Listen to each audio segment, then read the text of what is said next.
Wajahnya itu hancur, rambutnya panjang menjuntai ke bawah, dan sosok ini tangannya itu panjang. Jadi dia ini jalan sambil merayap, dan begitu pada saat Bayu ini mengarahkan senternya ke arah sosok ini diam dan memandang ke arah Bayu. Bayu ini yang menjadi saksi waktu itu. Dia benar-benar kaget ngelihat Mbak Wandi yang normal seperti dia kalah. Padahal tangan Mbak Wandi itu sempat patah dan kiwir-kiwir. Kayak seolah-olah nggak masuk akal kenapa tangan Mbak Wandi ini kembali normal seperti sedia kala. Nah, ilmu ini adalah ilmu kebal. Dimana kalau seseorang yang memiliki ilmu ini, ketika dia mengalami luka bacok, bahkan sampai bagian tubuhnya itu terpisah, dia akan bisa menyambungkan lagi dengan bagian tubuh utamanya. Dan anak-anak Mbak Wandi itu semua percaya bahwa Mbak Wandi ini memang mempunyai ilmu rawi rontek.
Bismillahirrahmanirrahim. Assalamualaikum warahmatullahi wabarakatuh.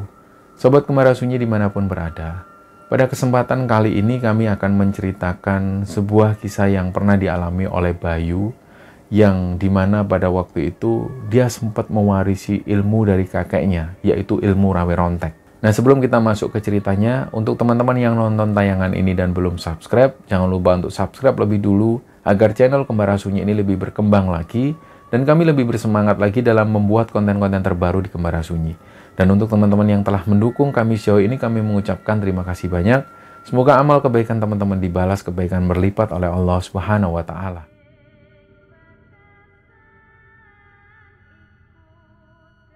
Di episode kali ini teman-teman, kita akan menceritakan sebuah cerita. Jadi cerita ini dikirim oleh sobat kembara yang bernama Bayu. Bayu ini tinggal di sebuah desa. Desanya ini berbatasan langsung dengan Jawa Tengah. Jadi dia tinggal di sebuah desa di Jawa Timur. Dan di sana, di desa itu, dia ini tinggal berdekatan dengan saudara-saudaranya yang lain. Jadi dia masih punya kakek yang biasa mereka ini memanggil kakek ini dengan panggilan kakek Suwandi atau Mbah Wandi. Nah, Mbah Wandi itu tinggal bersama istrinya di sebuah rumah. Dan sebenarnya anak-anak Mbah Wandi dan juga cucu-cucunya itu juga tinggal di desa itu dan rumahnya saling berdekatan. Jadi kalau diukur dari rumah Bayu menuju ke rumah Mbah Wandi itu jaraknya sekitar nggak sampai 200 meter. Nah, di antara cucu-cucu Mbah Wandi ini, Bayu ini adalah cucu yang paling disayangi. Bayu ini adalah cucu keempat dari Mbah Wandi. Meskipun demikian, Bayu itu selalu dekat sekali dengan Mbah Wandi. Kemana-mana Mbah Wandi ini pergi, selalu Bayu itu diajak. Jadi contoh kecil ketika Mbah Wandi menuju ke pasar, Bayu itu selalu diajak karena Bayu juga senang sekali naik andong atau naik kereta kuda.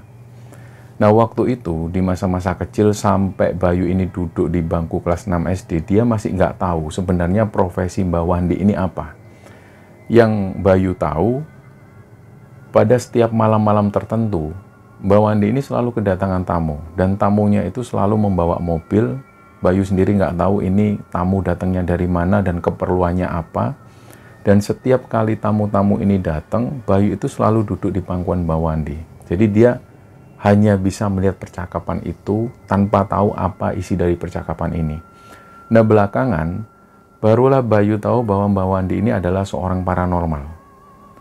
Biasanya ternyata orang-orang yang datang ke rumah Mbak Wandi itu untuk meminta bacaan-bacaan mantra tertentu atau petunjuk-petunjuk supaya usaha mereka ini sukses. Ada juga sebagian dari mereka ini yang datang ke sana supaya rumah tangga mereka itu langgeng. Bahkan ada juga orang-orang yang datang ke Mbak Wandi ini sengaja untuk menghancurkan orang lain. Dengan kata lain, mereka minta supaya Mbak Wandi ini mengirimkan santet kepada orang tersebut. Nah, waktu itu Bayu ini nggak tahu menahu. Baru belakangan hari waktu dia dewasa barulah tahu bahwa Mbak Wandi berprofesi seperti itu. Nah, berjalannya waktu, suatu kali Mbak Wandi ini ngajak Bayu jalan-jalan. Seperti biasa, mereka jalan kaki dulu keluar desa, dan dari pelataran desa itu mereka naik andong menuju ke kota. Nah, dari kota itu, Mbak Wandi ini ngajak Bayu untuk naik transportasi umum menuju ke terminal. Dari terminal, mereka naik bis menuju ke satu tempat. Di sini waktu itu Bayu nggak tahu karena dia masih kelas 6 SD. Dia diajak menuju ke suatu tempat yang ternyata ini adalah sebuah hutan. Jadi waktu itu Bayu sempat tanya ke kakeknya itu, loh Mbah, niki nopo Mbah, ini apa? Mbak Wandi cuma menjelaskan, iki alas le. Mengko nek kowe iki wis gede, Mbah jak nang kene yo. Tapi kowe kudu belajar sinau dhisik sing akeh. Lah iki kok sore awak dhewe mulih maneh. Jadi dia diajak sampai sore hari dan sekitar jam 4 sore Mbak Wandi pun pulang bersama Bayu. Jadi itulah untuk pertama kalinya Bayu ini bisa melihat hutan. Dan hutan itu menurut Bayu karena waktu itu dia masih anak-anak. Yang ada dalam pandangan Bayu, hutan ini terlihat sangat menyeramkan. Dia sendiri nggak tahu itu hutan apa. Nah, berjalannya waktu, Mbah Wandi ini masih melakukan profesinya seperti itu. Dan beliau ini sering kali nggak pulang ke rumah. Jadi alasan dari Mbah Wandi ini beliau mancing. Jadi kalau Mbah Wandi ini pergi ke satu tempat, beliau membawa alat-alat pancing. Dan 2 bulan kemudian baru Mbah Wandi ini pulang. Jadi yang ada dalam pandangan Bayu waktu itu Mbah Wandi ini memang mancing ke suatu tempat. Tapi orang-orang yang tahu, termasuk orang tua Bayu dan lain-lain ini tahu bahwa Mbah Wandi ini nggak benar-benar mancing. Beliau itu ngilmu. Beliau mendatangi satu tempat yang dirasa angker dan mistis dan beliau bertapa di sana. Semua anak-anaknya sudah tahu. Nah, barulah ketika Bayu ini duduk di bangku kelas 3 SMP. Waktu itu lagi liburan sekolah. Jadi ibunya Bayu ini sudah punya sekolah yang nantinya Bayu akan sekolah di sini di masa-masa SMA. Jadi liburan itu sekitar 1 bulan. Bayu ini diajak sama Mbak Wandi. Mbak Wandi manggil Bayu ke rumah dan Mbak Wandi bilang, "Le, jarene kowe prei suwe ya?" "Nggih, Mbah, sak wulan." Jadi Bayu bilang bahwa dia libur 1 bulan. "Ya wis, sesuk melu Mbah yo. Melu Mbah 3 dino, kowe pamit sik ning wong tuamu. Kok Mbah sing ngomong." Lah Bayu seneng, dia pulang ke rumah, dia bilang ke orang tuanya, "Pak, Bu, Bayu mau diajak Mbak Wandi. Arep dijak neng ndi le?" "Nggak tahu, besok katanya 3 hari diajak Mbak Wandi." Lah orang tuanya langsung menghampiri Mbak Wandi ini, "Pak, arep dijak nang ndi to Bayu?" "Wis to, wis aman. Mboten ngoten Pak, pun diajak sing aneh-aneh." Karena orang tua Bayu tahu Mbak Wandi ini selalu erat hubungannya dengan mistis. Orang tuanya Bayu sebenarnya sudah takut dari awal. Sejak kecil, ketika Mbak Wandi ini menaruh perhatian penuh pada Bayu, orang tua Bayu sebenarnya sudah khawatir. Tapi di satu sisi lain mereka nggak bisa melawan karena Mbak Wandi adalah orang tuanya sendiri dan Mbak Wandi bertanggung jawab penuh kepada Bayu. Jadi waktu itu orang tuanya juga agak was-was. Dan ketika Mbak Wandi ini ngomong bahwa Bayu aman ikut bersama Mbak Wandi, dari situ orang tua Bayu pun mengikhlaskan. Nah, keesokan harinya di sekitar jam 7 pagi, Mbak Wandi ini datang. Beliau membawa perbekalan yang waktu itu baju dan juga makanan-makanan itu ditaruh di sebuah sarung. Sarung ini dibuntel dan diletakkan di pundaknya. Bayu dijemput waktu itu dan Bayu pun pamit ke kedua orang tuanya. Bayu dan Mbak Wandi jalan kaki keluar desa nunggu Andong datang. Setelah Andong ini datang, mereka naik Andong menuju ke jalan raya. Dari jalan raya itu mereka naik angkutan umum menuju ke terminal besar. Nah, dari terminal besar inilah mereka naik bis lagi. Dan kira-kira waktu itu perjalanannya sekitar 3 jam lebih. Sampailah mereka di suatu tempat. Dan dari lokasi ini, Bayu dan Mbah Wandi ini jalan kaki. Nah, inilah untuk pertama kalinya Bayu itu jalan kaki paling jauh.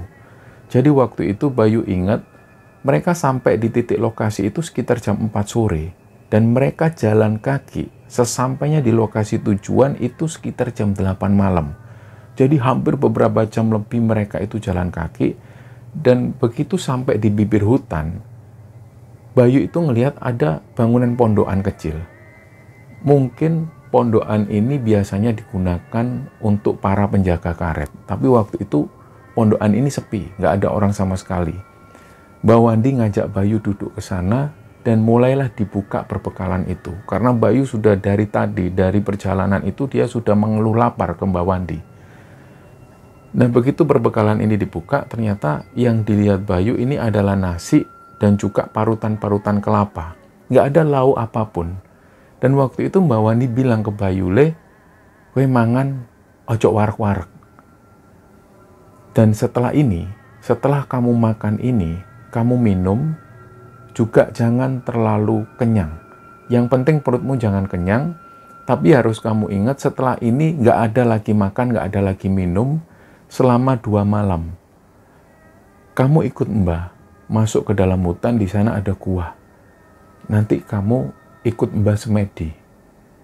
Nah, setelah ngobrol seperti itu, Bayu ini sadar karena sebelum-sebelumnya sudah diperingatkan oleh Mbak Wandi. Nantinya dia akan melakukan sebuah semedi atau sebuah pertapaan di sebuah tempat yaitu gua.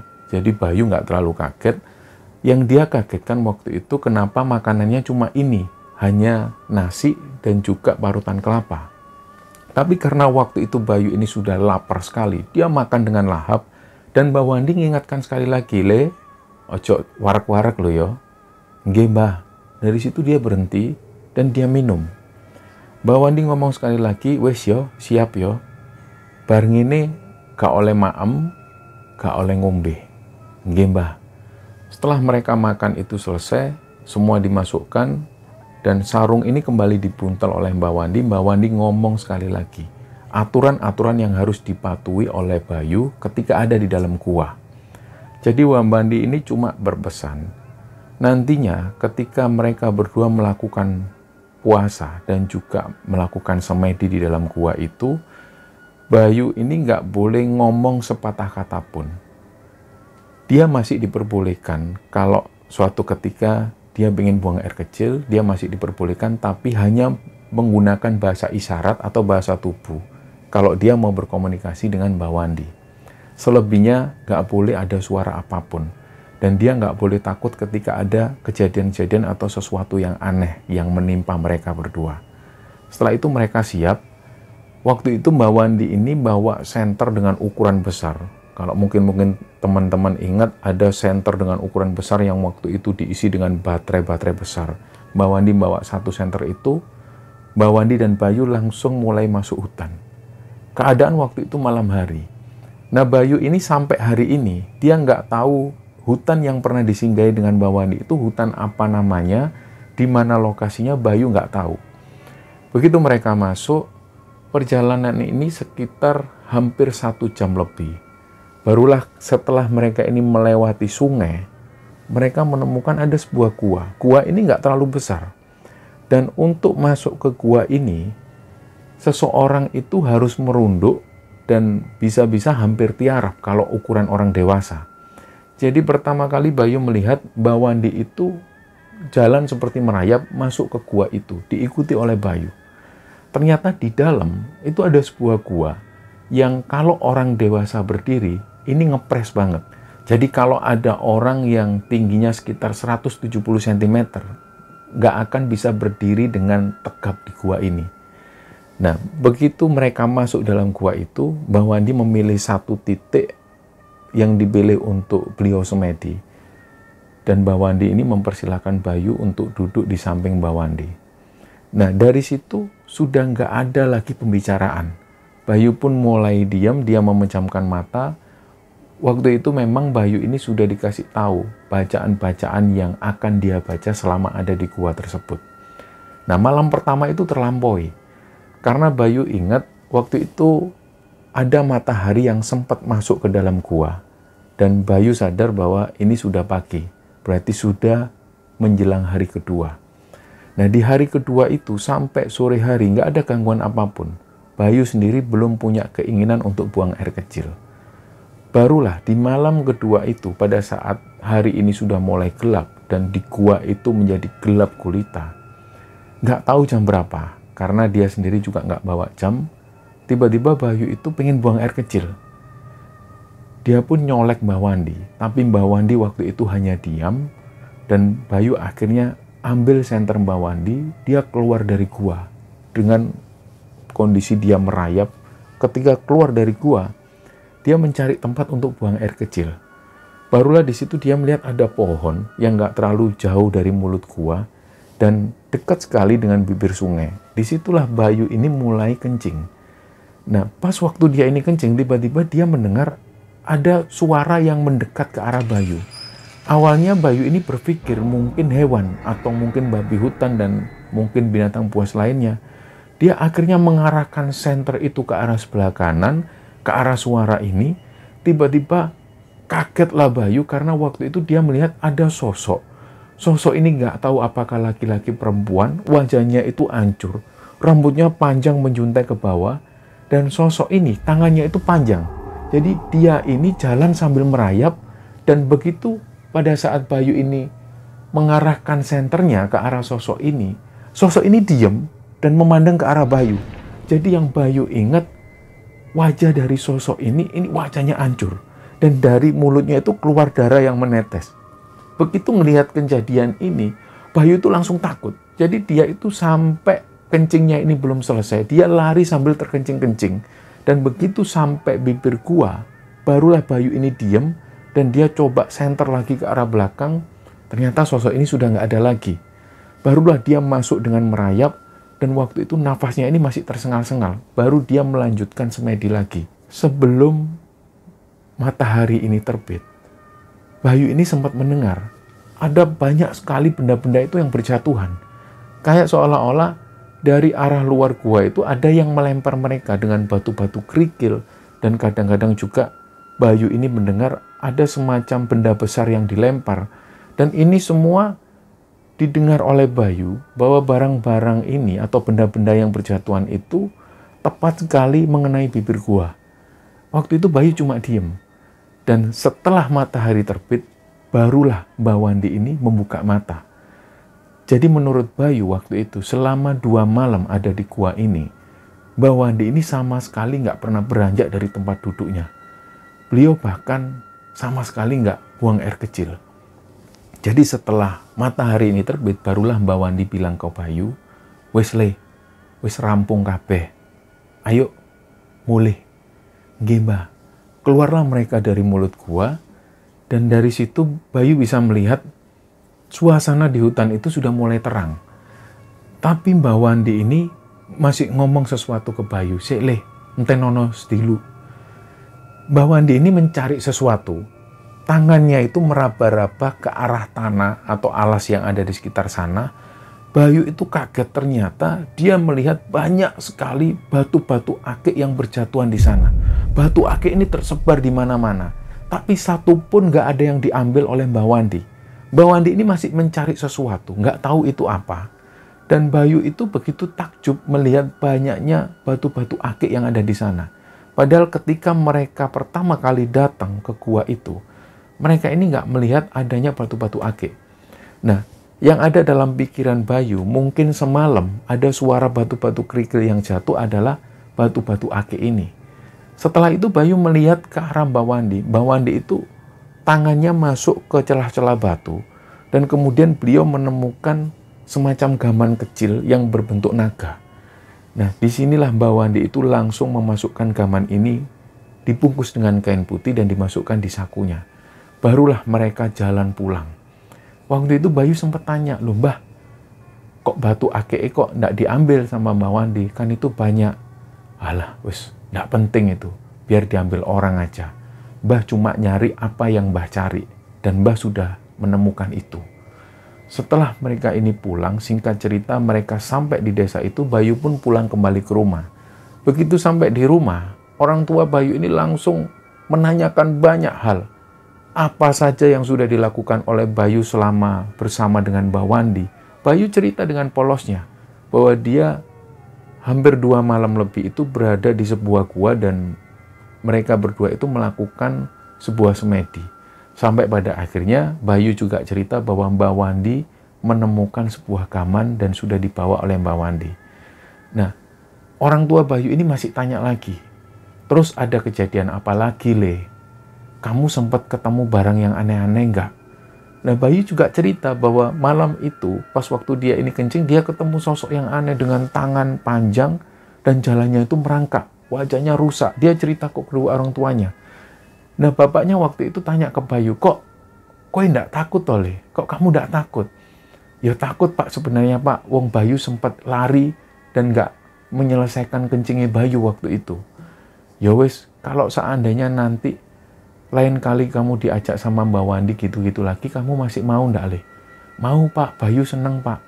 Ya wes lah, terserah kamu. Nah, setelah obrolan itu, Bayu ini mulai duduk di bangku SMA. Dan dari situ Mbak Wandi ini masih melakukan profesinya itu. Masih banyak sekali tamu-tamu yang datang ke rumahnya. Dan pada satu ketika, Bayu ini dipanggil. Dipanggil lagi oleh Mbak Wandi. Di situ Mbak Wandi bilang ke Bayu, Le, kowe wis wayahe poso 40 dino yo. Poso apa itu Mbah? Puasa apa? Poso mote 40 dino. Tapi kowe kok turu ning omahe Mbah. Jadi akhirnya Bayu ini disuruh puasa mote dan disuruh tidur di rumah Mbak Wandi. Menurut Bayu waktu itu yang dilakukan Bayu selama 40 hari 40 malam melakukan puasa mote, dia hanya berbuka 1 kali dan tanpa melakukan sahur seperti orang-orang pada umumnya. Ketika hari ini sudah benar-benar gelap, jam 9 malam, Bayu mulai makan nasi putih dan 1 gelas air putih. Setelah itu, dia melakukan puasa. Dia masuk ke dalam kamar dan gak melakukan kegiatan apapun. Nah, di sekitar 7 hari kemudian, kedua orang tua Bayu ini datang. Karena mereka juga khawatir kok Bayu ini gak pulang-pulang. Dia ini gak sekolah. Ditanyalah ke Mbak Wandi, loh Mbah, Bayu ini sekolah loh Mbah. Kok Bayu ini gak sekolah gimana? Terus Mbak Wandi cuma menjelaskan, wis toh, ijino sik, ning gurune ijino sik. Arek iki ngelakoni. Nah, kedua orang tua Bayu tentu gak terima waktu itu. Mbak, jangan gitu Mbak, nanti Bayu bisa dikeluarin dari sekolah. Wis toh, percaya aku. Ra ono dikeluarno teko sekolah. Wis pokoke Bayu saiki lagi ngelakoni. Kowe ngomong nang pihak sekolah, piye carane supaya Bayu iki menyelesaikan puasanya itu. Setelah Mbak Wandi ngomong seperti ini, kedua orang tua Bayu ini juga bingung. Dia harus ngomong apa ke pihak sekolah.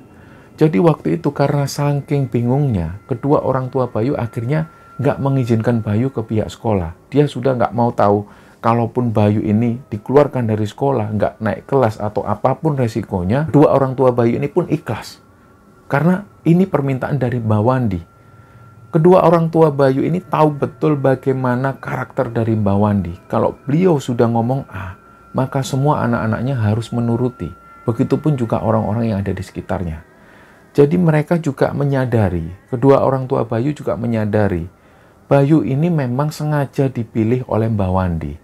Mungkin karena Bayu itu wetonnya cocok dengan Mbak Wandi. Jadi dari situlah kedua orang tua Bayu ini sudah pasrah dengan keadaan Bayu. Nah, singkat cerita, setelah Bayu melakukan puasa 40 hari itu, beliau akhirnya berbincang-bincang dengan Mbak Wandi. Le, bareng ini, kowe milih apa sing kowe seneng? Nek kowe wis ra seneng sekolah, wis ra usah sekolah, kowe kerja wae. Nek kue seneng ngelakoni apa wis iku lakonono. Nek kue gara seneng sekolah wis rasa sekolah. Nah, cuman itu yang dipesankan oleh Mbak Wandi ke Bayu. Bayu sendiri nggak paham apa maksud dari Mbak Wandi. Setelah itu Bayu pun pulang. Setelah pulang keesokan harinya dia berangkat sekolah seperti biasa.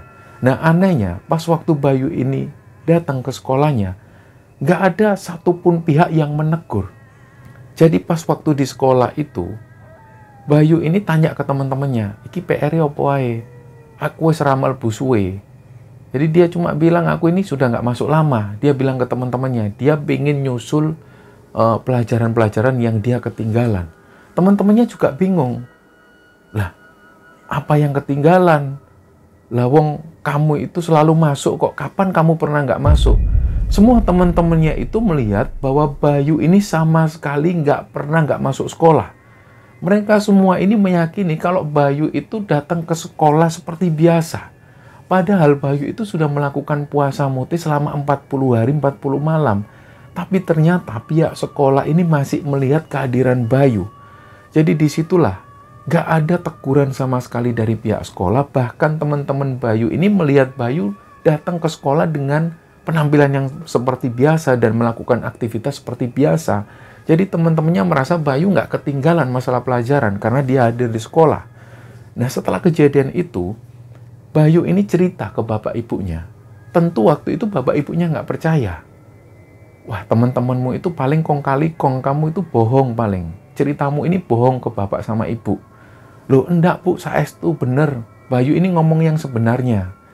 Setelah itu akhirnya Bayu ini ngomong, cerita hal ini ke Mbak Wandi. Terus Mbak Wandi ini cuma senyum. Dan senyum Mbak Wandi itu berubah menjadi ketawa. Ketawanya tuh terbahak-bahak. Seolah-olah Mbak Wandi waktu itu senang dengan apa yang baru diceritakan oleh Bayu. Mbak Wandi ketawa kebak-bak. Dan setelah itu beliau berhenti. Mbak Wandi ngomong ke Bayu, ya wes leh, kue wes siap. Wes siap, engko bengi kue teko mrene. Mbah duwe sesuatu gaya awakmu. Nah, malam itu Bayu datang. Dia nggak tahu kira-kira Mbak Wandi ini mau ngasih apa. Ternyata disitulah Bayu ini diajak masuk ke kamar Mbak Wandi. Terus Mbak Wandi ini teriak-teriak ke Mbah Putri, Bu, obong kemenyan. Minta dibakarkan kemenyan.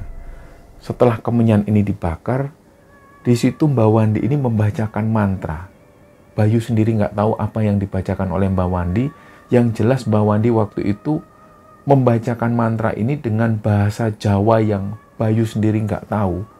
Bahasa Jawa kuno atau bahasa Jawa yang seperti apa, yang jelas Mbak Wandi komat kamit seperti itu. Dan nggak lama kemudian Bayu ini tiba-tiba melihat persis di belakang Mbak Wandi itu ada sosok yang waktu itu pernah dilihat oleh Bayu di hutan. Sosok ini rambutnya panjang, wajahnya itu hancur. Tangan dari sosok ini megang kedua pundak Mbak Wandi dan tangannya itu terlihat panjang. Bayu waktu itu kaget, sempat kaget, tapi Mbak Wandi itu tetap membacakan mantra sambil komat kamit. Sedangkan sosok ini yang ada di belakang Mbak Wandi itu sambil megang pundak Mbak Wandi dan wajahnya itu menatap ke arah Bayu sambil melotot. Bayu nggak berani lagi menatap sosok ini. Dia hanya menunduk ke bawah. Dia terus melihat ke bawah. Dan kejadian itu sekitar hampir 5 menit. Kemudian sosok ini nggak terlihat lagi. Setelah itu barulah Mbak Wandi ini menyerahkan gaman yang waktu itu didapat Mbak Wandi di gua misterius itu. Nah, gaman ini diserahkan ke Bayu.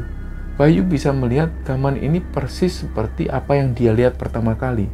Gaman ini berbentuk naga dan ukurannya nggak terlalu besar. Mbak Wandi cuma pesan, iki gaman iki gawe cekelanmu. Ben malam siji suro, ojo lali gaman iki diramut, diadusi kembang, dikei wangi-wangian.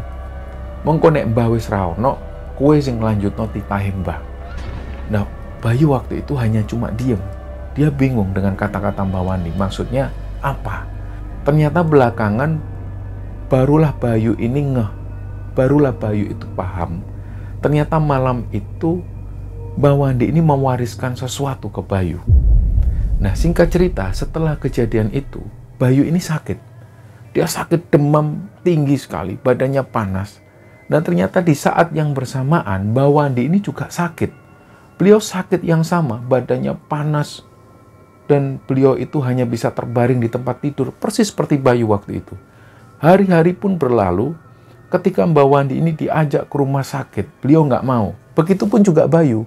Bayu yang waktu itu sakit di rumahnya, ketika orang tuanya ini ngajak Bayu untuk ke rumah sakit untuk periksa, Bayu nggak mau.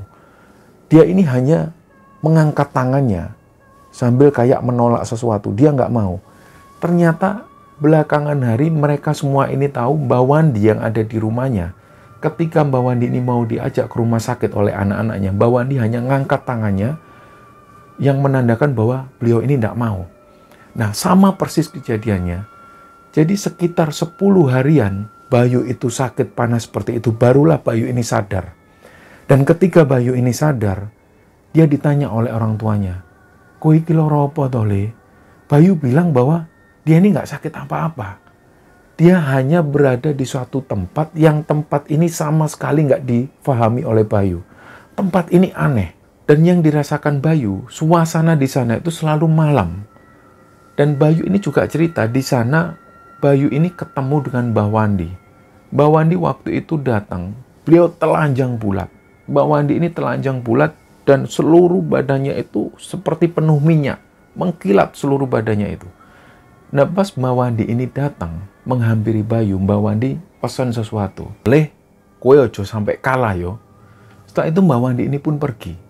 Nah, setelah dia mengalami kejadian itu, Bayu ini pun terbangun. Tiba-tiba Bayu ini langsung pulih kembali. Jadi itu tepat di 10 hari Bayu ini sakit. Bayu bangun, dia sehat seperti sedia kala. Ternyata hal yang sama juga dialami oleh Mbak Wandi. Mbak Wandi ini juga sehat seperti sedia kala. Setelah 10 hari lamanya, beliau ini sakit dan hanya bisa terbaring di tempat tidur. Setelah kejadian itu, Bayu langsung mengunjungi Mbak Wandi karena dia dikasih informasi bahwa Mbak Wandi juga sakit yang sama. Bayu menuju ke rumah Mbak Wandi dan disitulah Bayu melihat Mbak Wandi ini kok sehat. Katanya orang-orang sakit. Mbak Wandi pun waktu itu juga heran. Ketika dia ini bangun, dia pulih dari sakitnya itu, banyak berita yang masuk ke Mbak Wandi yang bilang bahwa Bayu ini juga sakit. Tapi begitu Mbak Wandi ketemu Bayu, Mbak Wandi juga heran kok Bayu ini sehat. Mbak Wandi akhirnya tanya ke Bayu, "Loh, Le, kowe jarine loro, Le? Kamu katanya sakit 10 hari." "Enggak, Mbak. Bayu ini juga katanya dari orang-orang, katanya dari bapak juga, Mbak Wandi ini juga sakit 10 hari." "Iya, Le. Tapi Mbak wis sehat."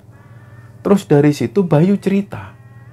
Pas waktu dia ini sakit, dia ketemu dengan Mbak Wandi. Mbak Wandi itu nggak menggunakan baju sama sekali, nggak menggunakan kain sehelai pun, dan kondisi tubuh dari Mbak Wandi itu penuh lumuran minyak.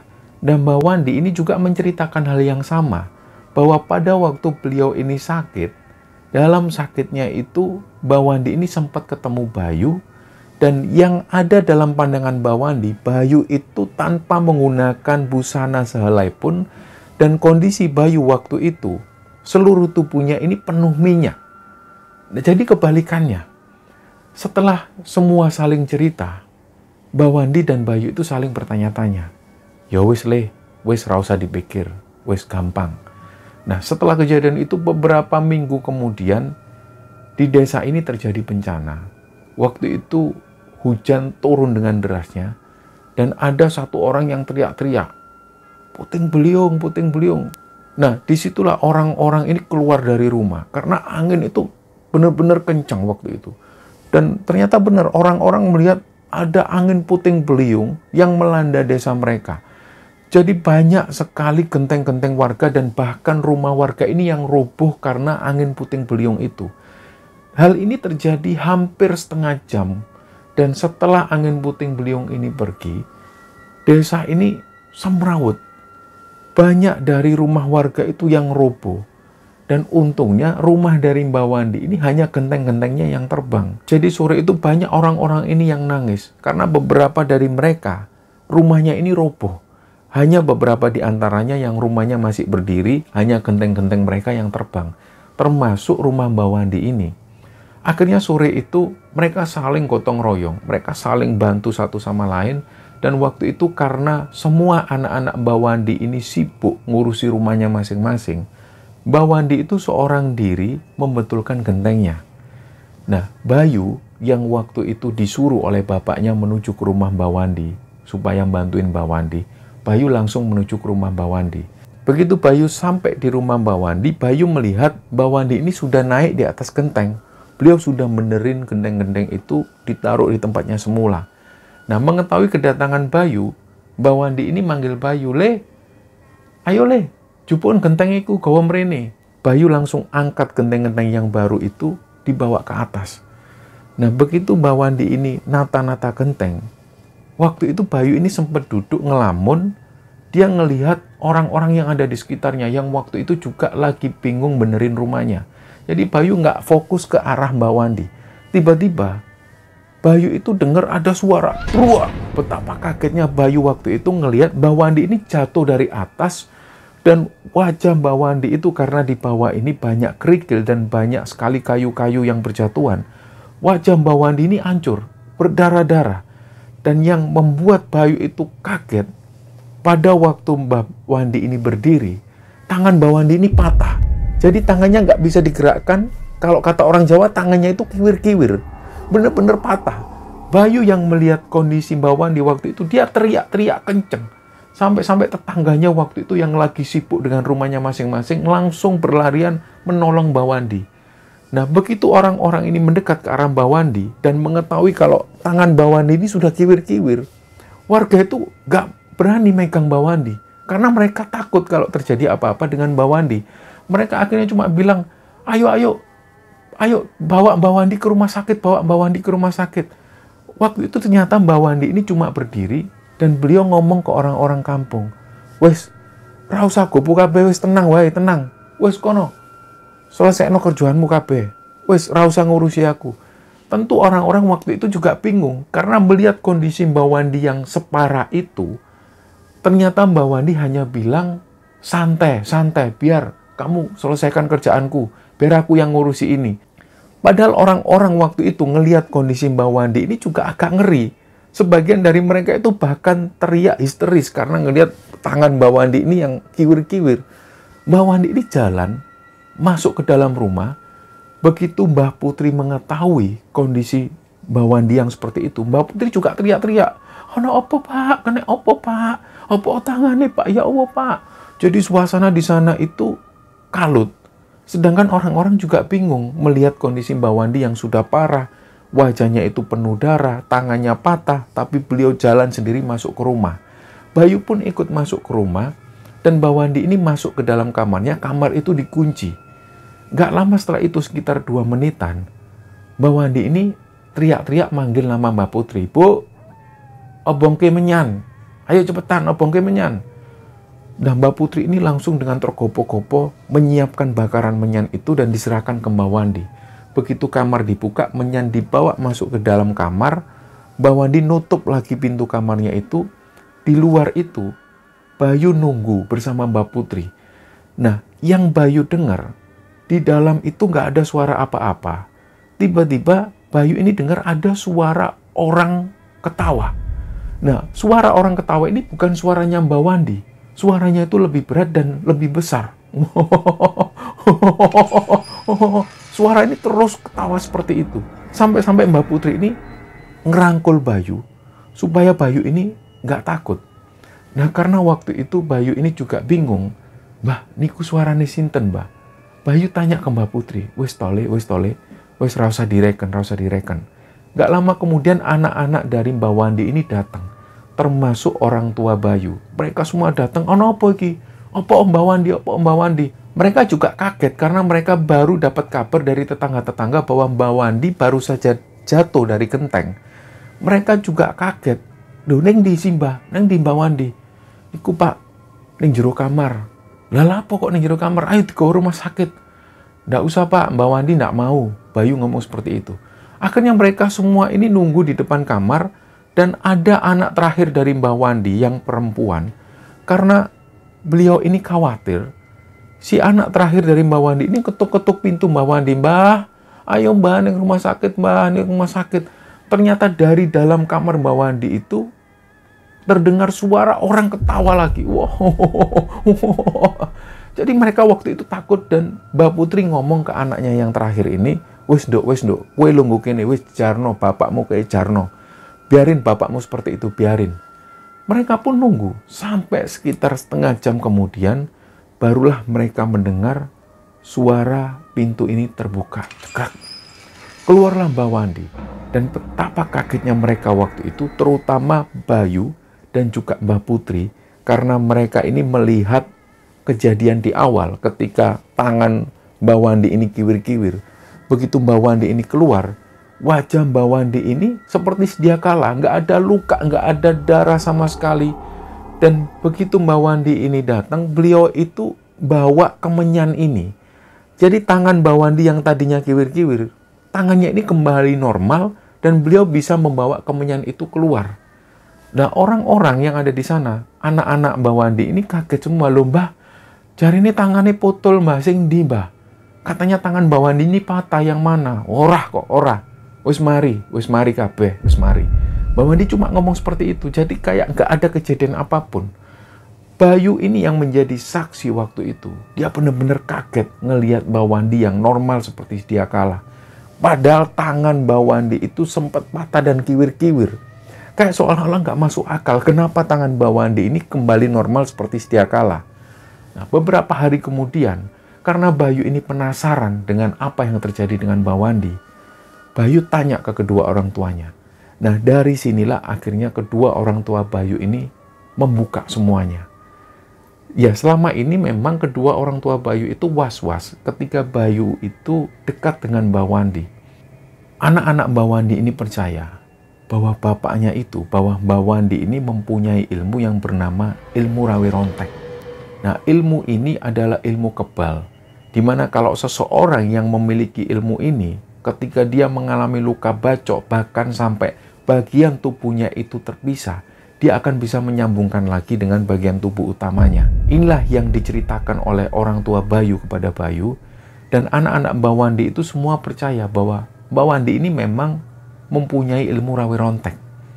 Banyak hal-hal yang tidak masuk akal yang pernah terjadi dengan Mbak Wandi. Dan saksinya adalah anak-anak dari Mbak Wandi sendiri dan juga warga desa yang ada di sana. Terutama warga-warga desa yang usia-usianya tua, seumuran dengan Mbak Wandi. Mereka tahu semua bahwa Mbak Wandi ini selain seorang paranormal, beliau adalah seorang yang menguasai ilmu rawi rontek. Dan setelah Bayu mengetahui hal itu, orang tua Bayu akhirnya ngomong sesuatu yang sangat penting ke Bayu. Mereka khawatir kalau ilmu Mbak Wandi, ilmu rawi ronteknya itu diwariskan ke Bayu. Karena selama ini yang dekat dengan Mbak Wandi adalah Bayu. Inilah yang dikhawatirkan oleh kedua orang tuanya Bayu waktu itu. Nah, tapi berjalannya waktu, nggak ada tanda-tanda apapun yang terjadi dalam diri Bayu. Orang tua Bayu juga melihat Bayu ini masih beraktivitas seperti biasa, nggak ada keanehan apapun yang dialami oleh Bayu. Jadi orang tuanya waktu itu juga nggak khawatir. Nah, ada omongan dari orang-orang yang didengar Bayu waktu itu, mereka ini sempat ngomong bahwa seseorang dengan ajian rawi rontek itu akan susah matinya, kecuali dia digantung di satu tempat dan dia akan dikubur dengan keadaan digantung. Nah, Bayu sendiri memandang cerita ini adalah cerita mitos. Dia nggak percaya 100% dengan cerita orang-orang. Bayu percaya bahwa Mbak Wandi itu mempunyai ilmu rawi rontek, tapi dia nggak akan percaya kalau Mbak Wandi ini pada saat nantinya dia susah meninggal. Bayu nggak percaya hal itu. Apalagi sampai ada omongan atau ada statement dari orang-orang bahwa orang ini yang memiliki ilmu rawi rontek ini matinya dengan cara digantung. Bayu nggak percaya hal itu. Sampai suatu ketika, waktu itu Bayu ini sudah lulus SMA. Semua teman-teman Bayu ini sudah merantau ke kota. Mereka semua kerja di kota, tapi Bayu masih memilih di sana. Dia memilih membantu pekerjaan orang tuanya di rumah. Suatu ketika kampung ini gempar. Orang-orang teriak nama Mbak Wandi. Mbak Wandi gantung, Mbak Wandi gantung. Semua kaget, terutama anak-anak Mbak Wandi dan terutama juga orang tua Bayu. Mengetahui bahwa orang-orang bilang Mbak Wandi gantung, Mbak Wandi gantung, semua anak-anaknya langsung berlarian menuju ke rumah Mbak Wandi dan di situ mereka semua melihat Mbak Putri ini sudah nangis di depan rumah. Ono opo Mbak, ono opo Mbak. bapakmu kae lo, sambil nunjuk ke arah dalam rumah.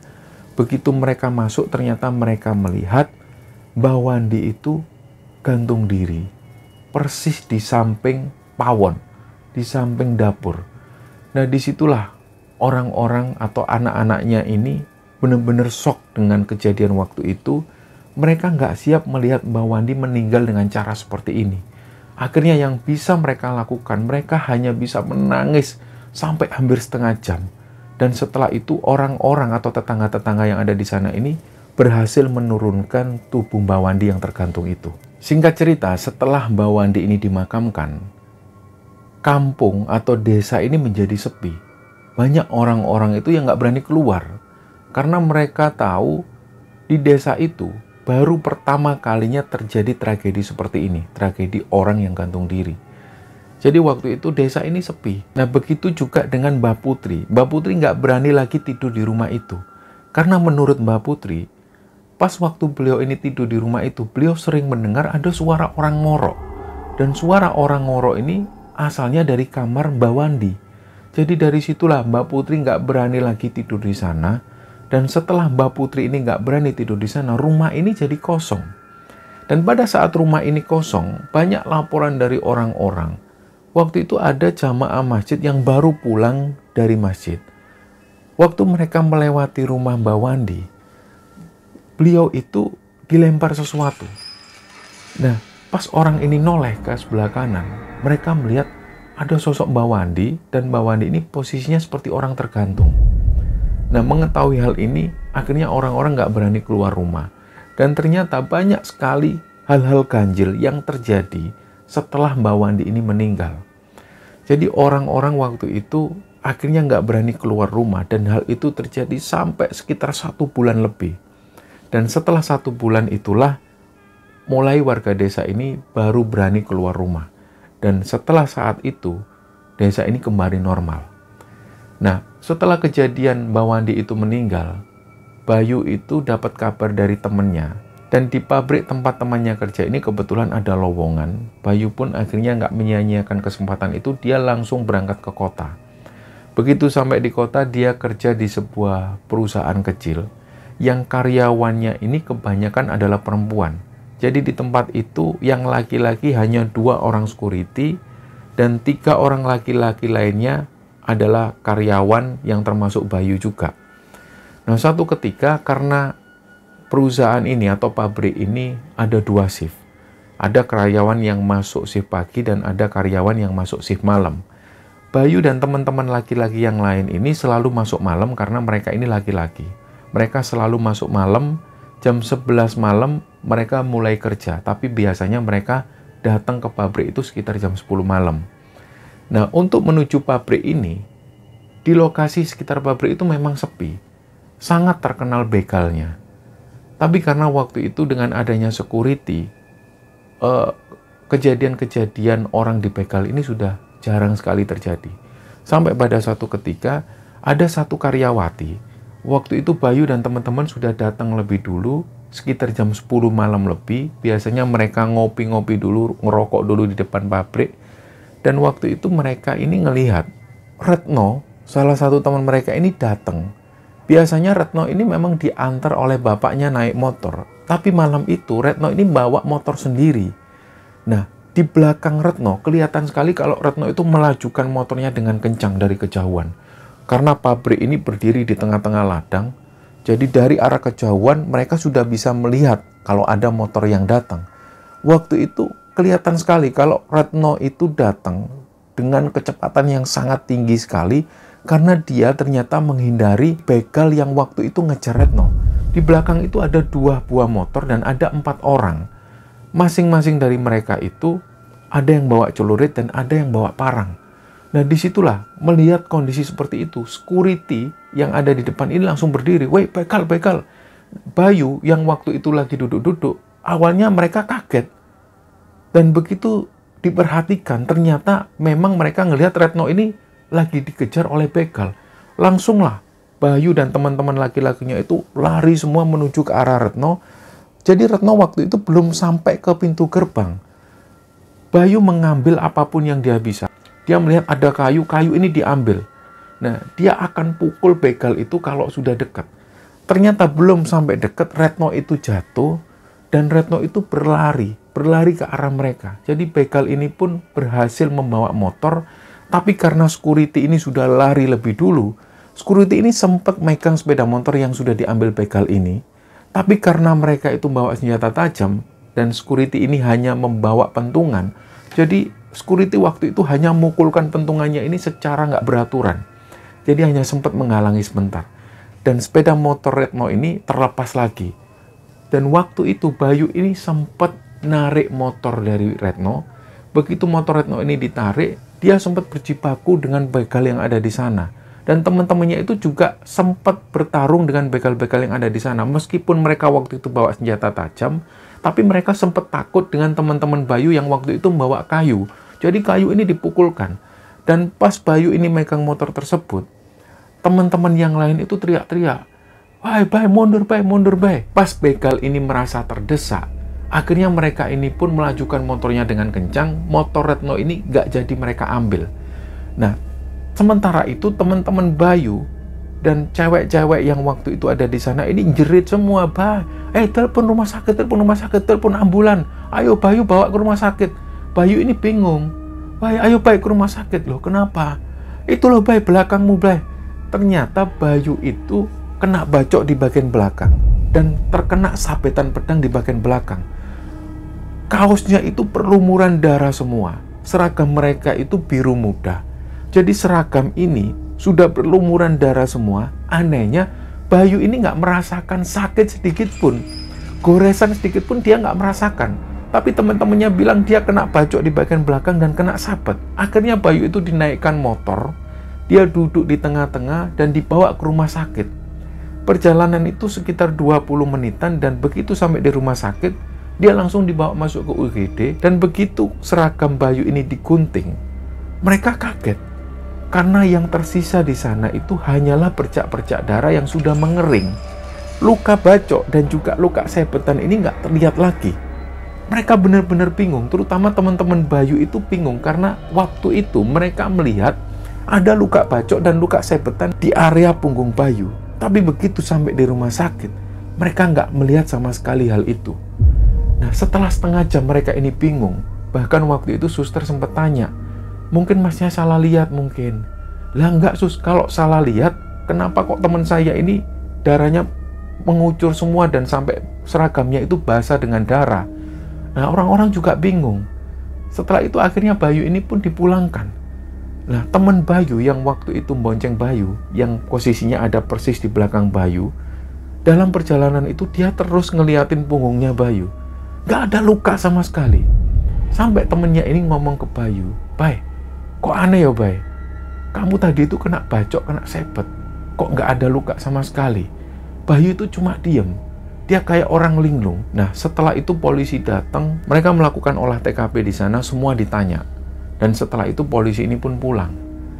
Nah, ternyata 2 hari kemudian gerombolan begal ini datang lagi. Mereka bawa 3 buah sepeda motor. Jadi ada 6 orang di sana. Mereka semua bawa senjata tajam. Nah, mengetahui hal ini, pihak dari perusahaan, pihak dari pabrik itu langsung menghubungi pihak kepolisian. Mereka bilang bahwa pabriknya diserang gerombolan begal yang waktu itu datang ke sini. Nah, dari situ pihak security ini langsung mengeluarkan senjatanya. Tapi karena mereka itu menyerang dengan brutal, masing-masing dari security itu kena sabetan celurit. Dan 6 orang begal ini berhasil masuk ke dalam pabrik, melewati gerbang. Di situ Bayu dan teman-teman ini sudah nggak bisa ngapa-ngapain. Jadi Bayu itu ngambil sebilah kayu. Kayu ini diambil dan disepet-sepetkan secara nggak beraturan ke 6 orang begal tersebut. Nah, tiba-tiba pada waktu itu Bayu itu nggak bisa melihat lagi 6 orang begal ini. Dia tuh berada di tempat lain. Jadi Bayu itu ada di sebuah batu besar. Dia duduk-duduk di sana sambil santai, sambil merokok. Nah, tiba-tiba pas Bayu itu sadar lagi, 6 orang begal ini sudah berlarian. Dan sekali lagi, teman-teman yang ada di sana itu teriak-teriak ke Bayu, Bay, ayo Bay ke rumah sakit, Bay, ke rumah sakit, Bay. Karena mereka melihat Bayu ini berhasil dibacok sampai sekitar 7 kali bacokan. Dari situlah akhirnya teman-temannya Bayu itu menaikkan Bayu ke sepeda motor. Waktu itu Bayu ini posisinya pingsan. Nah, dalam keadaan pingsan inilah Bayu cerita bahwa dia ada di sebuah tempat, dia duduk-duduk di atas batu sambil ngerokok santai. Dan setelah ada di rumah sakit, Bayu sadar, dia membuka mata. Nah, hal aneh terjadi lagi. Ketika sampai di rumah sakit, ketika seragam Bayu ini dipotong, mereka itu kaget karena luka bacok itu sama sekali nggak dialami oleh Bayu. Punggungnya itu bersih, hanya terlihat banyak sekali bercak darah yang sudah mengering. Jadi mereka itu sekali lagi kaget, 2 kali Bayu itu mengalami kejadian yang ganjil seperti ini. Padahal mereka semua waktu itu banyak saksi yang melihat bahwa Bayu ini dibacok berulang kali oleh para pembegal itu. Dan mereka yakin kalau Bayu ini mengalami 7 kali luka bacokan. Ternyata waktu itu nggak ada sama sekali luka. Yang tersisa hanyalah darah yang sudah mengering. Mengetahui hal ini, mereka sekali lagi bingung. Akhirnya pas pulang, Bayu cerita semuanya ke teman-temannya tentang sejarah dari kakeknya yang bernama Mbah Wandi. Dan Bayu waktu itu meyakini bahwa ilmu rawe rontek Mbah Wandi ini sudah diwariskan. Dan waktu itu Bayu sudah mewarisi ilmu rawe rontek tersebut. Setelah tragedi itu, akhirnya polisi ini datang ke sana. Dan sekitar 3 hari kemudian, para pembegal ini pun akhirnya tertangkap dan kemudian menjalani proses hukuman. Nah, setelah itu Bayu masih kerja di tempat ini dengan biasa. Dia masih melakukan aktivitas seperti biasa. Dan pada saat yang bersamaan, orang-orang yang kerja di sana, terutama mereka yang melihat kejadian malam itu, mereka ini yakin bahwa Bayu ini memiliki ilmu rawe rontek, di mana dia memiliki kebal bacok dan lain sebagainya. Nah, yang mereka pikirkan, kok ada ya ilmu semacam ini di zaman-zaman yang seperti ini. Bayu sendiri juga merasa ini nggak masuk akal. Bayu sebenarnya juga agak nggak percaya dengan apa yang dia alami. Nah, setelah kejadian itu, Bayu ini semakin sering berpikir. Dia memikirkan tentang masa depan. Jangan-jangan hidupnya ini berakhir seperti Mbah Wandi. Dia nggak mau hal itu. Dia kepingin menjalani hidup seperti orang-orang normal pada umumnya. Jadi waktu itu Bayu ini sudah mulai gelisah. Dia pun akhirnya mengajukan resign dari tempat kerjanya itu. Nah, sebelum menjelang resign, tiba-tiba Bayu itu ketemu dengan seorang sopir. Ada sopir yang biasanya datang ke pabrik tersebut membawa bahan-bahan mentah. Beliau ini namanya Mas Abdi. Biasanya dia datang 1 bulan sekali. Bayu sendiri juga jarang ngobrol dengan Mas Abdi ini. Tapi pada waktu itu, sekitar jam 12 siang, pas kebetulan Bayu ada di sana, dia ini lagi makan siang. Karena waktu itu ada barang datang yang seharusnya yang laki-laki ini datang di malam hari. Tapi karena ada barang datang, mereka datang di siang hari, dan mereka ngurusi barang-barang yang datang itu, termasuk Bayu. Setelah barang-barang ini diturunkan dan dimasukkan dalam gudang, Bayu sempat ngobrol dengan Abdi. Bayu ini tahu bahwa Abdi ini orangnya sangat religius sekali. Beliau itu selalu mendekat dengan Tuhan. Setiap kali terdengar suara adzan, Abdi ini selalu menuju ke musola untuk sholat. Disinilah Bayu itu tanya-tanya ke Abdi. Diceritakanlah dari awal perjalanannya dan diceritakan proses pemindahan ilmu dari Mbah Wandi menuju ke Bayu. Nah, Bayu cerita juga ke Abdi bahwa dia pengen lepas dari semua itu. Akhirnya Abdi ini menyarankan, segini aja loh Mas, kalau memang sampean pengen lepas dari ini semua, itu bagus. Bertobatlah. Terus kalau bisa, kalau ada waktu sampean ini melakukan perjalanan spiritual ke makam-makam wali. Kalau bisa wali songo semua, dan setiap ada di makam wali itu, sampean minum air dari air sumur tersebut, dan tunggu sampai malam hari. Nanti sekitar tengah malam, sampean sholat malam di sana. Setelah itu sampean pergi ke makam selanjutnya. Kalau bisa makam wali songo itu sampean datangi. Dan setiap kali sampean sholat itu sampean nyatakan pertobatan sampean. Ya, saya cuma saran itu aja Mas. Setelah itu Bayu pun berpikir. Nggak lama berpikir, proses pengajuan resign ini pun diajukan ke Bayu. Dan dia pun akhirnya keluar dari pekerjaannya itu. Mulailah. Begitu Bayu ini ada di desa, dia ajak salah satu sahabatnya yang ada di desa itu untuk melakukan perjalanan spiritualnya ini. Dimulai dari makam Sunan Ampel yang ada di Surabaya. Bayu menuju ke sana. Dan pesan dari Abdi itu dilakukan betul oleh Bayu. Begitu sampai di makam wali, dia minum air dari sumur tersebut. Dan setelah itu dia nunggu di masjid sampai malam hari. Kemudian dia melakukan sholat malam. Dan setelah sholat malam itu dia berdoa, dia menyatakan pertobatannya dan dia pengen lepas dari ilmu rawe rontek ini. Setelah itu dia melanjutkan perjalanan lagi ke makam wali selanjutnya. Sampai sekitar hampir 15 hari, Bayu pun berhasil menyelesaikan ziarah ke makam Wali Songo itu. Setelah itu dia kembali pulang ke desanya. Dan pada waktu itu dia sendiri nggak bisa merasakan apapun. Apakah ilmu rawe rontek ini sudah hilang dari dirinya? Apakah belum? Dia nggak bisa membuktikan. Sampai satu saat Bayu ini cari cara. Gimana caranya supaya dia tahu bahwa ilmu rawe rontek ini sudah nggak ada lagi dalam dirinya. Nah, suatu saat dia pun hubungi lagi sahabatnya itu. Dia bilang ke sahabatnya ini, namanya Gino. Aku minta tolong ke kamu, no. Ini untuk membuktikan apakah ilmu rawe rontek ini masih ada atau enggak. Lah Gino kaget. Karena Gino sudah tahu arah pembicaraan dari Bayu. Gino awalnya menolak. Nggak mau aku. Aku nggak mau ngapa-ngapain ke kamu. Nanti ada apa-apanya aku yang bingung. Nggak, kita mulai dari hal-hal kecil aja, no. Coba kamu silet ini tanganku. Akhirnya Gino itu bingung. Dia itu sampai tangannya ini sempat gemeter mau nyilet tangannya Bayu. Tapi karena Gino waktu itu melihat raut wajah Bayu yang dia itu benar-benar menunggu hal itu. Akhirnya Gino ini pun langsung memberanikan diri, disiletlah tangan Bayu. Dan begitu tangan Bayu ini disilet, tangannya ini mengeluarkan luka penuh darah. Dan akhirnya waktu itu Bayu benar-benar merasakan sakit. Sakit, benar-benar sakit. Dan gak lama setelah itu ditunggu, luka ini pun dibasuh. Ternyata sampai setengah jam kemudian luka ini masih ada. Sampai 1 jam kemudian luka ini masih ada. Barulah dari situ Bayu yakin ilmu rawe ronteknya ini sudah nggak berfungsi lagi. Sudah lepas dari dirinya. Di satu sisi dia senang. Karena ilmu rawe rontek ini sudah nggak ada lagi dalam dirinya dan dia sudah bisa menjadi orang normal. Nah, seharian itu sampai besok harinya luka ini masih ada. Bayu semakin yakin waktu itu bahwa ilmu rawe rontek yang diwarisi dari eyangnya itu sudah nggak ada lagi dalam dirinya. Dan setelah itu, Bayu pun menjalani kehidupan normal.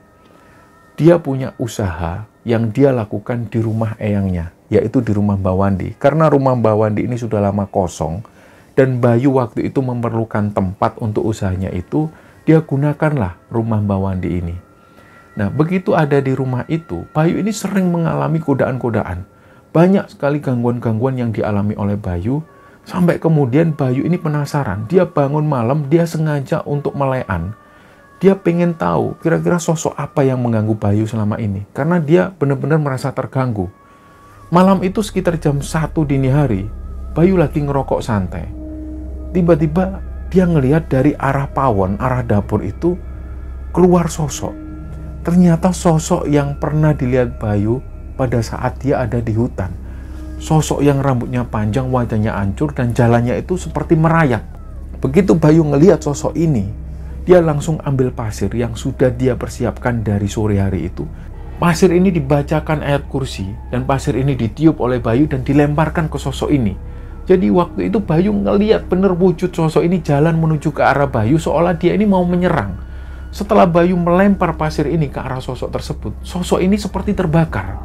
Nah, setelah itu dia nggak ngelihat lagi sosok ini sampai di hari-hari kemudian.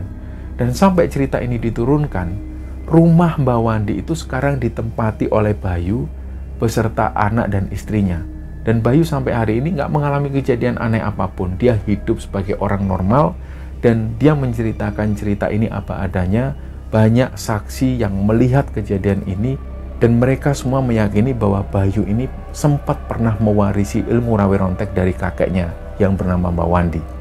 Nah, cerita inilah teman-teman yang diceritakan oleh Bayu kepada Kembara Sunyi, dan semoga kisah ini bisa kita ambil hikmah dan bisa kita ambil pelajaran di dalamnya. Mohon maaf kalau ada salah-salah kata. Wassalamualaikum warahmatullahi wabarakatuh.